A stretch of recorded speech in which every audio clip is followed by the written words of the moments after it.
Beberapa kali beliau datang di Ambon dan kemudian proses Malino II. Beliau adalah arsitek untuk perdamaian di Maluku dan kita berterima kasih kepada Pak JK.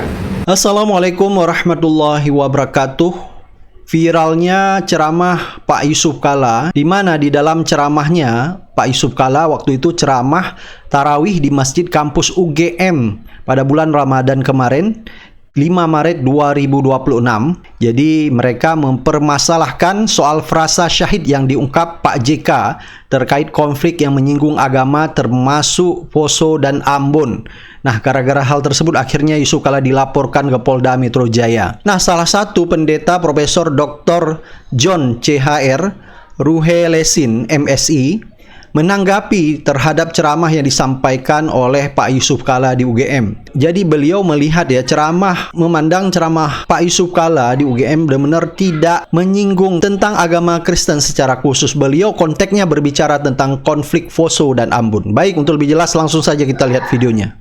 Pendeta John Ruhelesin, mantan Ketua Sinode Gereja Protestan Maluku dan Direktur Program Pasca Sarjana Universitas Kristen Indonesia Maluku, tokoh masyarakat dan tokoh agama dari Maluku, menyikapi perkembangan media sosial belakangan ini, terutama yang berkaitan dengan tanggapan banyak sekali mengenai pernyataan Pak Yusuf Kalla, Haji Yusuf Kalla yang memberi ceramah di UGM.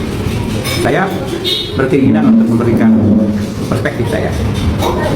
Saya memberikan perspektif dalam kapasitas sebagai orang yang ikut dalam konflik Maluku dan berkewajiban dan bertanggung jawab untuk menjaga kondisi yang tetap kondusif di Maluku, supaya kondisi ini tetap terpelihara dan perdamaian di Maluku tetap terjaga. Jadi dari itu kita menjaga keutuhan bangsa ini. Dan saya kira tanggapan saya fokus pada kepentingan itu. Saya merasa dan mengikuti betul ceramah Pak Yusuf Kalla dan saya berkesimpulan bahwa apa yang dikemukakan oleh Pak JK sebetulnya konteksnya adalah konflik di Maluku dan di Poso ya.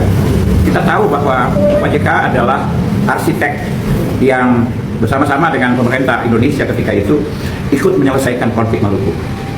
Beberapa kali beliau datang di Ambon dan kemudian proses Malino II. Beliau adalah arsitek untuk perdamaian di Maluku dan kita berterima kasih kepada Pak JK. Saya kira tulus saya mau mengatakan itu. Berkaitan dengan pernyataan Pak JK, saya harus mengatakan bahwa pernyataan Pak JK itu latar belakangnya adalah konflik Maluku. Pak JK dalam konteks itu tidak berbicara pada kepentingan doktrin satu agama, apalagi doktrin yang menyangkut agama Kristen. Saya kira Pak JK tidak bermaksud seperti itu. Yang beliau lihat adalah kondisi praktis ketika penyelesaian konflik terjadi, bahwa orang mencari legitimasi agama untuk terus berperang. Dan oleh karena itu, dalam perspektif semacam itu, di kalangan Kristen pun orang datang berdoa untuk konflik menjaga gereja. Di balik pemahaman seperti itu, ada pemahaman bahwa yang dibela adalah bukan cuma agama, tetapi juga yang dibela adalah Tuhan. Padahal Tuhan tidak perlu dibela, tetapi itu pemahaman yang terjadi di masyarakat. Pak JK hanya merekam pendapat yang berkembang di tengah-tengah masyarakat ketika itu. Dia tidak berbicara dalam perspektif doktrin tertentu. Dan oleh karena itu, saya mau mengertinya dalam kondisi itu. Ya, saya kira Pak JK sampai pada taraf semacam itu tidak bermaksud melecehkan satu agama. Ya, hanya beliau melihat fakta sosiologis historis bahwa orang mencari legitimasi agama untuk terus berperang. Dan saya kira ini pandangan yang harus saya luruskan supaya apa yang dikemukakan tidak lalu memicu ketegangan di basis masyarakat. Dan kita terus menjaga tentang keutuhan bangsa kita. Saya kira itu yang mau saya katakan. Sekian dan terima kasih. Assalamualaikum warahmatullahi wabarakatuh. Shalom. Nah, DPP Gamki ini bersama sejumlah lembaga Kristen dan organisasi kemasyarakatan lainnya menilai pernyataan Pak JK dalam ceramah tersebut menuai polemik yang pada akhirnya pun JK dilaporkan ke polisi.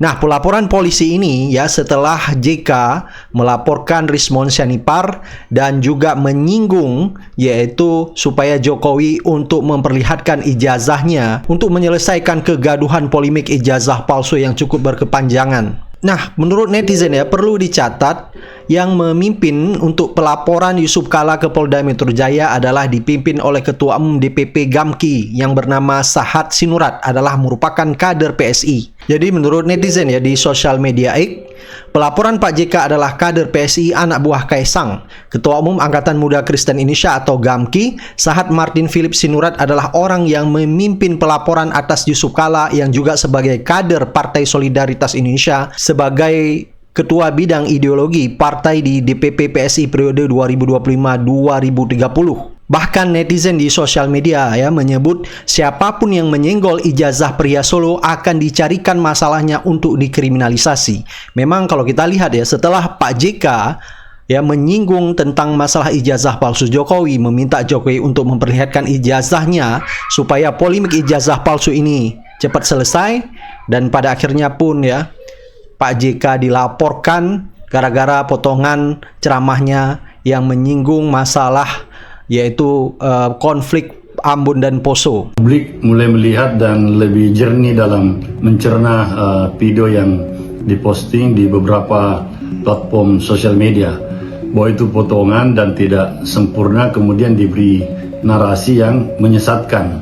Yang sebenarnya Pak JK menyampaikan suatu pembelajaran bagaimana sulitnya mengatasi sebuah konflik yang dilatar belakangi atau bernuansa agama, di mana semua pihak merasa benar dan sehingga dengan mudahnya saling membunuh, seperti kejadian yang pernah terjadi beberapa tahun lalu atau sekitar 20 tahun yang lalu di Poso dan Ambon.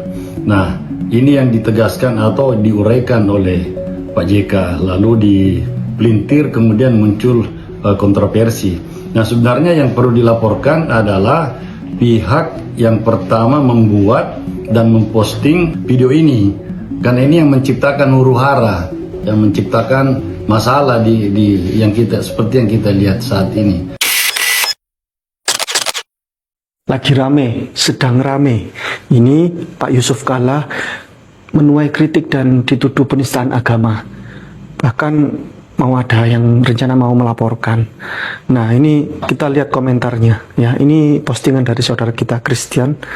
Komentarnya banyak sekali, lucu-lucu. Nah, misalnya ini orang otaknya udah nggak waras, udah bau tanah. Kemudian ada yang sayang tidak bisa dilaporkan penistaan agama, hukumnya sedang tidak berlaku untuk mayoritas. Cepat atau lambat pasti Pak Tua JK ini akan menerima upahnya. Ini cukup hanya kalian aja yang pembunuh, karena itu ajaran kalian. Jadi yang dituduh pembunuh itu Islam. Ajaran Kristen adalah ajaran kasih. Titik. Buat seluruh saudara kami Kristen dan Katolik tercinta, Anda perlu baca ini untuk menjawab Pak JK ya. Anda perlu baca ini, Jihad Kristen. Ini buku dibikin oleh, ini namanya Pendeta Dr. Yosias Elengkong, Master Teologi. Beliau adalah yang membidani dan pengasuh dari STT Kalimatullah yang di Jakarta Selatan. Buku ini meringkas sebuah kesimpulan bahwa di dalam kekristenan itu memang ada jihad, ajaran jihad, dan mati syahid itu kalau kita lihat di Bible, wah itu sudah mati syahid itu memang ada ajarannya dan diajarkan dalam perang salib. Nanti Bapak Ibu semuanya bisa saksikan di video lengkap kami di YouTube. Jadi teman-teman Kristen, Anda kalau merasa kebakaran jenggot kalau Pak Yusuf Kalla mengatakan bahwa Islam itu meyakini kalau mati dalam peperangan mati syahid, terus Pak JK juga mengatakan dalam Kristen juga ya mereka punya keyakinan kalau mati menjadi syahid. Terus Anda kebakaran jenggot ya, orang-orang Kristen, nggak ada konsep mati syahid di dalam Kristen itu. Kata siapa? Memang namanya bukan syahid tapi martir ya dalam Kristen itu perlu diingat. Dan katanya ajaran kasih, kata siapa? Coba ya, sebenarnya Yesus itu adalah anggota Zilot ya, ini bukan kita yang menulis ya, ini asalnya orang Kristen sendiri, Gereja Aslan. Memang sekarang dinyatakan banyak orang dia sudah masuk Islam, tapi asalnya kan Kristen ini ya. Nah Ustaz, kita bahas di part 2 ya. Bentar, iya. Kita bahas di part 2. Apaan nih? Ada pihak-pihak yang mau memenjarakan Pak Yusuf Kalla. Berpikir dong, mereka itu pihak-pihak yang merasa tidak pernah puas terhadap kondisi negara ini. Biar bagaimanapun pendukung Pak Yusuf Kalla itu selain juga orang Islam, banyak juga orang non-Muslim, agama-agama lain yang juga mendukung Pak Yusuf Kalla. Janganlah terprovokasi dan memprovokasi atas video-video yang dipenggal oleh oknum-oknum yang tidak bertanggung jawab dan langsung menganalisa, mengadopsi seolah-olah itu adalah sebuah penistaan agama terhadap potongan-potongan slide yang diucapkan Pak Yusuf Kalla di saat pidato di salah satu universitas, ya. Jangan gitu dong, gentleman. Mau diapain? Mau ditangkap Pak Yusuf Kalla? Mana mungkin. Banyak pendukung Pak Yusuf Kalla di negeri Indonesia ini. Nah, untuk itu kepada kelompok-kelompok yang tidak puas atas video itu, telaah betul-betul video itu. Jangan tergesa-gesa, ojo ke susu dalam mengambil keputusan. Mari kita lihat keteladanan Pak Prabowo itu, ya. Beliau adalah seorang negarawan yang memang patut dikacungi jempol. Kenapa? Banyak yang menghujat beliau, tapi beliau enjoy aja, nggak pala dibawa baper ke hati, ya. Bahkan orang-orang yang telah menghujatnya pada masa-masa yang lalu dibawanya ke dalam sebuah kabinet pembangunan menuju Indonesia Emas.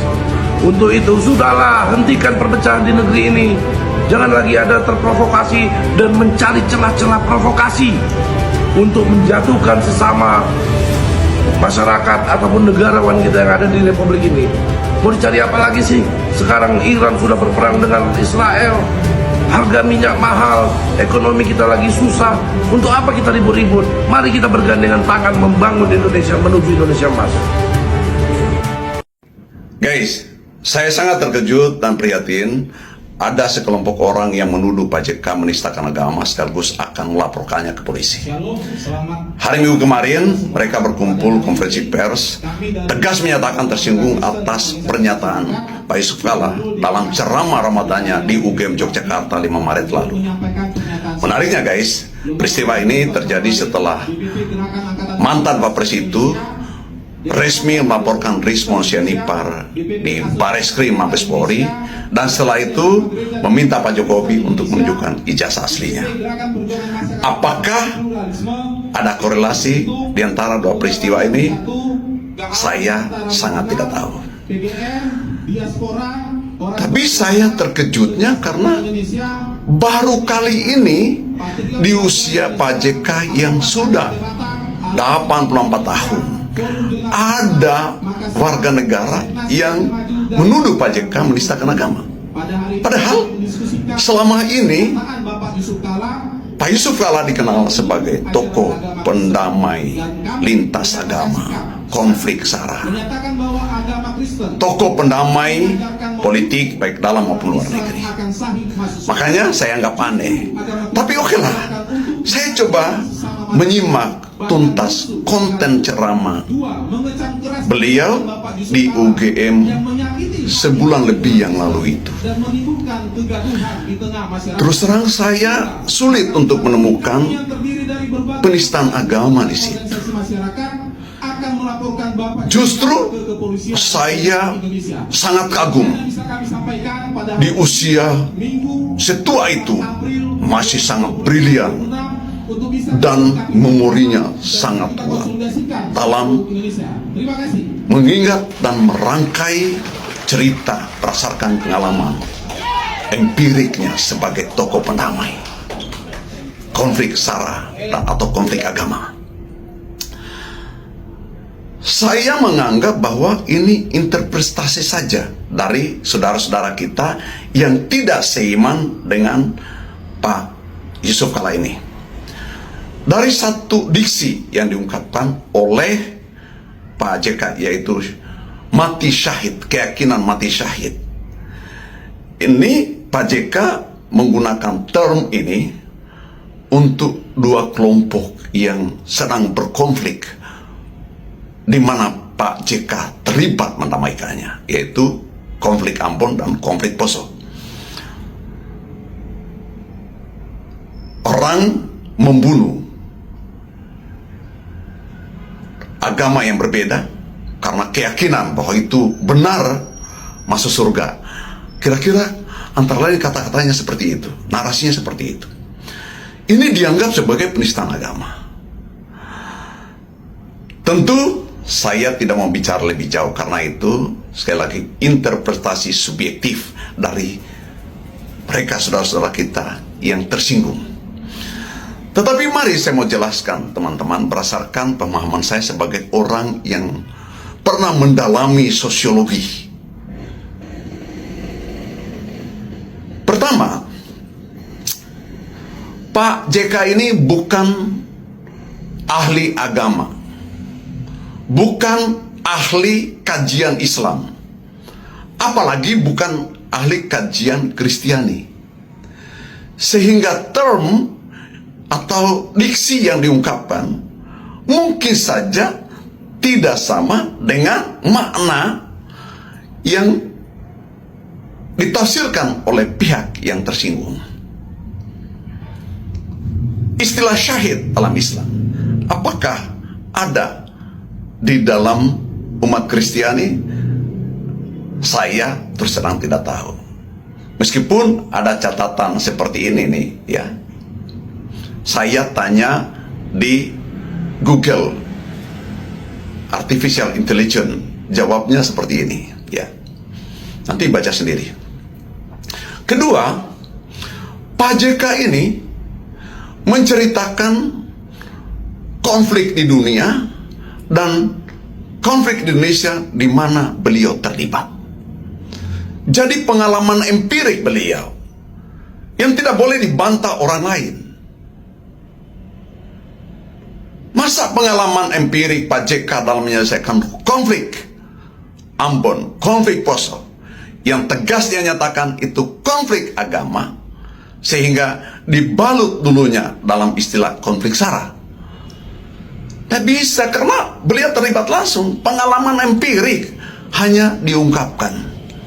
Apakah kita harus tersinggung dengan orang mengungkapkan pengalaman empiriknya dan berjasa besar dalam menyelesaikan masalah konflik yang sangat serius pada saat itu? Dua konflik kok, di mana Pak JK terlibat langsung. Konflik, katakanlah konflik SARA, bungkusnya intinya sebetulnya konflik agama di Ambon dan Poso, selesaikan di tangan Pak JK. Masa kita tersinggung? Nah ini kan bisa dianggap, ya udahlah, saya tidak mau katakan sesuatu lagi. Yang ketiga, saudara-saudaraku, kita ini memang di era sekarang ini harus hati-hati dalam menafsirkan konten yang dimuat oleh media sosial, karena bisa dipotong-potong. Kalau tidak tuntas membaca atau mengikuti kontennya itu, maka kita akan sesat juga pada akhirnya, ya.